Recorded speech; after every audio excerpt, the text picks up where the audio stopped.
Iran Israel পাল্টাপাল্টি হামলা চলছে। এই মুহূর্তে আমাদের হাতে এসে পৌঁছেছে বিশ্বযুদ্ধের নতুন আপডেট। এদিকে ইরানের হামলায় জড়িত জর্ডান, ফ্রান্স, যুক্তরাজ্য, যুক্তরাষ্ট্রকে কঠোর হুঁশিয়ারি। আরও থাকছে ইরান ইসরায়েল সংঘাতে চীন এবং রাশিয়ার অবস্থান। জানিয়ে দিব আলহামদুলিল্লাহ, শাহজাহানে ইসরায়েলি হামলায় নিহত 4, আহত 10। আরও থাকছে ইরানের পাশে পারমাণবিক অস্ত্র নিয়ে দাঁড়িয়েছে পাকিস্তান। সর্বশেষ জানিয়ে দেব কি হতে চলেছে হোয়াইট হাউসের সিচুয়েশন রুমে, জানাবো বিস্তারিত। ইরান ইসরায়েল পাল্টাপাল্টি হামলা চলছে। এই মুহূর্তে আমাদের হাতে এসে পৌঁছেছে তৃতীয় বিশ্বযুদ্ধের গুরুত্বপূর্ণ তাজা আপডেট সংবাদ। প্রথমেই জানাবো আলহামদুলিল্লাহ, দখলদার ইসরায়েলের ব্যাপক ক্ষয়ক্ষতি, যা কল্পনাও করতে পারেনি দখলদাররা। এবার ইরানে হামলায় জড়িত জর্ডান, ফ্রান্স, যুক্তরাজ্য, যুক্তরাষ্ট্রকে কঠোর হুঁশিয়ারি। ইরানে হামলার সমর্থক ও অংশ নেওয়া সমস্ত দেশ এবং গোষ্ঠীকে বৈধ সামরিক লক্ষ্য হিসেবে গণ্য করবে তেহরান। আত্মরক্ষার অধিকার অনুযায়ী তারা হামলায় জড়িত দেশগুলোকে পাল্টা জবাব দেওয়া হতে পারে বলে ঘোষণা দিয়েছে। অমানবিক ও অপরাধমূলক এই হামলা শুরু হওয়ার পর স্পষ্ট হয়েছে অনেক দেশ এবং আন্তর্জাতিক পক্ষ প্রকাশ্যে ও গোপনে ইসরায়েলকে সমর্থন ও সহায়তা দিয়েছে।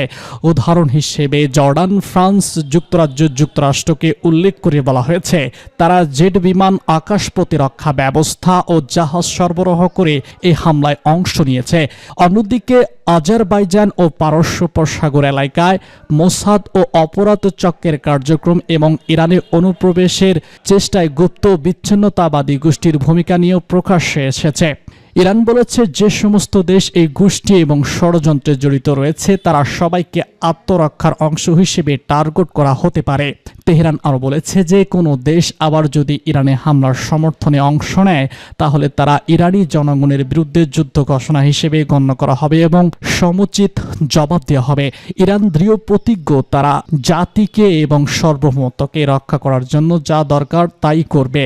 অপরাধীরা সম্পূর্ণ পরাজিত না হওয়া পর্যন্ত লড়াই চালিয়ে যাওয়ার ঘোষণাও দিয়েছে। ইরান ইসরায়েল সংঘাতে চীন এবং রাশিয়ার অবস্থান।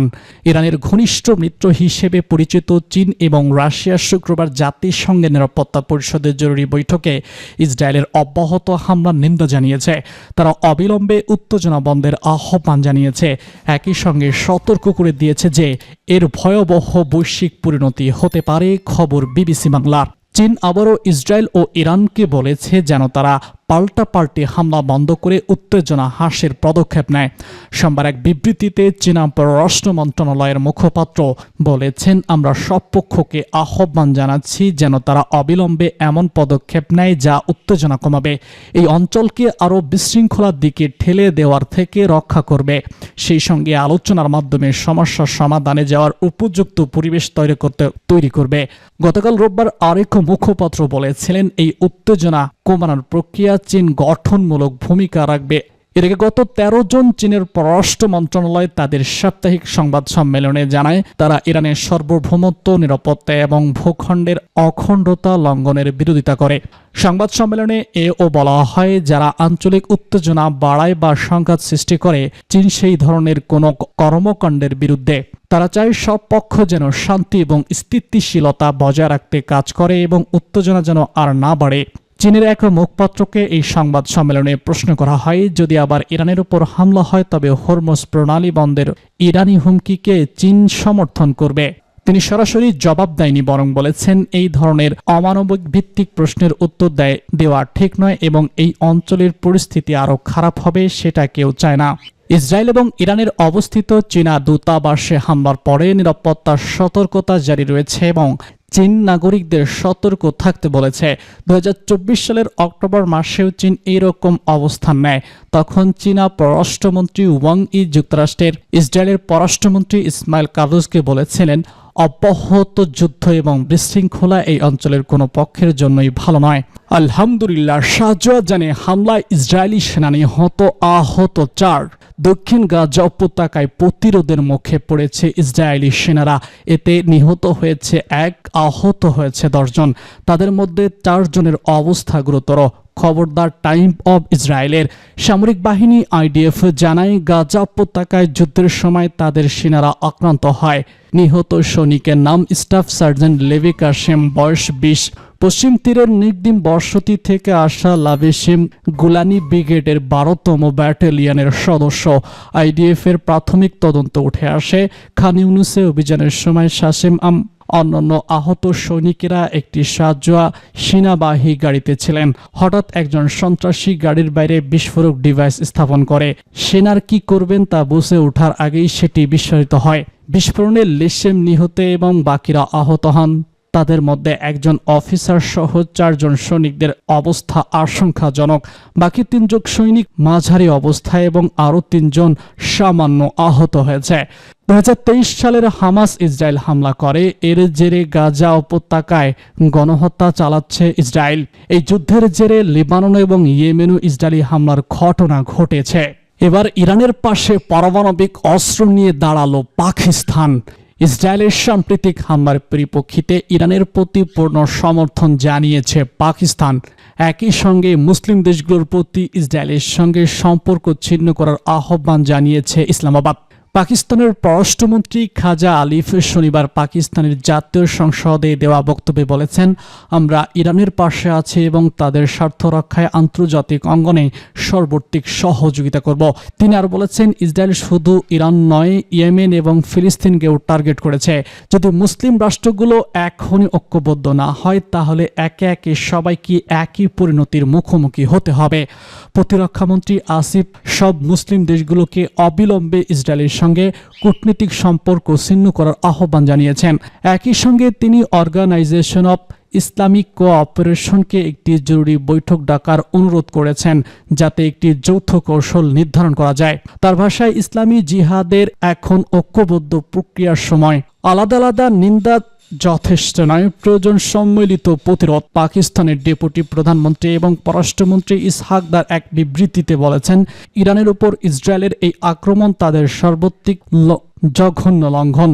ইরানের উপর ইসরায়েলের এই আক্রমণ তাদের সার্বভৌমত্বের জঘন্য লঙ্ঘন। আমরা এর তীব্র নিন্দা জানাই এবং ইরানের পাশে থাকছি। ইরান এবং পাকিস্তানের মধ্যে প্রায় 755 কিলোমিটার দীর্ঘ সীমান্ত রয়েছে। উভয় দেশের দীর্ঘদিন ধরে সামরিক এবং বাণিজ্যিক সম্পর্ক বজায় রয়েছে। সম্প্রতি সীমান্ত এলাকায় উভয় দেশের মধ্যে নিরাপত্তার সহযোগিতা আরও বৃদ্ধি পেয়েছে। সম্প্রতি উত্তেজনার পরিপ্রেক্ষিতে দুই দেশের মধ্যে কৌশলগত ঘনিষ্ঠতা আরও জোরদার হচ্ছে বলে বিশ্লেষকরা মনে করছেন। কি হতে চলেছে হোয়াইট হাউসের সিচুয়েশন রুমে, জানাবো বিস্তারিত। হোয়াইট হাউসের সিচুয়েশন রুমে যাচ্ছে মার্কিন প্রতিরক্ষা মন্ত্রী। মার্কিন প্রেসিডেন্ট ডোনাল্ড ট্রাম্প G7 শীর্ষ সম্মেলন থেকে তাড়াতাড়ি ফিরে আসছেন। সেখানে 2 জন জাতীয় নিরাপত্তা দলের সঙ্গে বৈঠক করবেন। ফক্স নিউজের বরাতে দ্য টাইম অব ইসরায়েল জানায়, যুক্তরাষ্ট্র এই অঞ্চলে যুদ্ধ জাহাজ এবং সামরিক বিমান পুনর্নিবাস করেছে, যাতে ইসরায়েল এবং ইরানের মধ্যে সংঘাত আরও তীব্র হলে তা মোকাবেলা করা যায়। হোয়াইট হাউসের সিচুয়েশন রুমে অনুষ্ঠিতব্য বৈঠকের কারণ সম্পর্কে বিস্তারিত কিছু বলেননি হেলগেট। তবে ফক্স নিউজে বলেছে, এই পদক্ষেপগুলো আমাদের মানুষের নিরাপত্তা নিশ্চিত করার জন্য। তিনি বলেছেন, ইসরায়েল এবং তেহরানের মধ্যে উত্তেজনা বৃদ্ধি পেলেও মার্কিন প্রেসিডেন্ট ডোনাল্ড ট্রাম্প এখনও ইরানের সাথে একটি পারমাণবিক চুক্তির লক্ষ্যে কাজ করছেন। ফক্স নিউজের জি ওয়ার্ল্ড প্রাইম টাইম শোতে হেগলেট জিজ্ঞাসা করা হয়, ট্রাম্প কি এখনও ইরানের সাথে পারমাণবিক চুক্তির জন্য চেষ্টা করছেন? তিনি জোর দিয়ে বলেছেন, অবশ্যই। হেলকেল বলেছেন, আমরা এই অঞ্চলে প্রতিরক্ষামূলকভাবে প্রস্তুত আছি। যেভাবে শান্তি চুক্তির জন্য দৃঢ়ভাবে এগিয়ে যেতে পারি, আমরা অবশ্যই আশা করি এটি এখানে ঘটবে। হেক্সেট জানান, মধ্যপ্রাচ্যে উত্তেজনার মধ্যে ট্রাম্প এবং তার জাতীয় নিরাপত্তা দলের সাথে দেখা করতে তিনি হোয়াইট হাউস সিচুয়েশন রুমে যাচ্ছেন। অপরদিকে মার্কিন প্রেসিডেন্ট G7 শীর্ষ সম্মেলন থেকে তাড়াতাড়ি ফিরে আসছেন। প্রসঙ্গত, তেহরান খালি করা নিয়ে ট্রাম্পের হুঁশিয়ারির পর বিশ্বজুড়ে উদ্বেগ নতুন মাত্রা পায়। তেহরান খালি করতে ট্রাম্প কেন এমন বিবৃতি দিলেন সেটি স্পষ্ট নয়। তবে এক বিবৃতিতে অবশ্যই ইরানের সঙ্গে পারমাণবিক চুক্তি নিয়ে কথা বলেছেন তিনি। এতে ইরানকে দ্রুত সময়ে চুক্তি করার আহ্বান জানিয়েছেন ট্রাম্প। তিনি বলেছেন, ইরান কোনোভাবেই পারমাণবিক অস্ত্রের অধিকারী হতে পারবে না। আমি এটি বারবার বলেছি, সবাই জরুরি ভিত্তিতে তেহরান খালি করে দিন।